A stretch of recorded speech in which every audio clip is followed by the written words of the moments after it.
একজন অদক্ষ লেবারের একটি অদক্ষ কাজ আপনাকে কতটা ভোগাতে পারে তা অনেক সময় আপনার ধারণার বাইরে চলে যায়।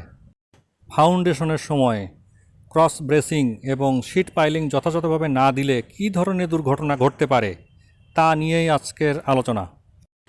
প্রথম ঝুঁকি, সয়েল কলাপস। সঠিকভাবে শীট পাইলিং না করলে খননকৃত জায়গার দেয়াল ভেঙে পড়তে পারে। দ্বিতীয় সমস্যা, water leakage and sand boiling.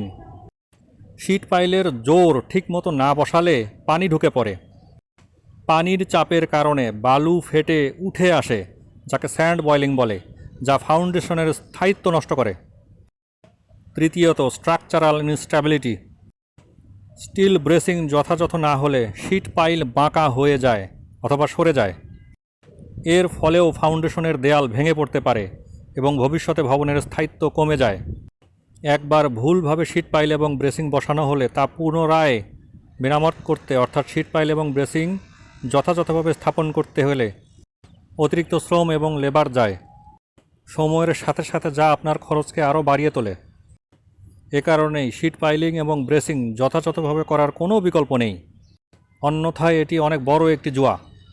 Sheet piling এবং ব্রেসিং যথাযথভাবে করার জন্য সঠিক ডিজাইন এবং পরিকল্পনার বিকল্প নেই। এক্সক্যাভেশনের আগেই জিওটেকনিক্যাল রিপোর্ট অনুসারে শীট পাইলের গভীরতা এবং ব্রেসিংয়ের অবস্থান নির্ধারণ করা প্রয়োজন। এরপর ডিজাইন অনুসারে যথাযথ সেকশন এবং স্টিলের মান ব্যবহার করা প্রয়োজন। এরপর ম্যাটেরিয়ালস কোয়ালিটি। শীট পাইলের জোর বা কানেক্টর শক্তভাবে বসাতে হবে যাতে পানি অথবা মাটি ঢুকতে না পারে। স্টিল ব্রেসিংয়ে উচ্চমানের ওয়েল্ডিং এবং জয়েন্ট ব্যবহার করতে হবে। সঠিক ইনস্টলেশন পদ্ধতি। শীট পাইল ড্রাইভিংয়ের সময় সঠিক অ্যালাইনমেন্ট বজায় রাখতে হবে, এটি অত্যন্ত ক্রিটিক্যাল পয়েন্ট। ব্রেসিং যথাসম্ভব টাইট করে বসাতে হবে যাতে ল্যাটারাল প্রেসার নিতে পারে। এছাড়াও দক্ষ ইঞ্জিনিয়ার কর্তৃক ইন্সপেকশন এবং মনিটরিংয়ের কোনো বিকল্প নেই। কোনো প্রকার ফাটল, বাঁক অথবা সরে যাওয়া দেখা দিলে সঙ্গে সঙ্গে তা মেরামতের উদ্যোগ গ্রহণ করতে হবে। Leakage and seepage control.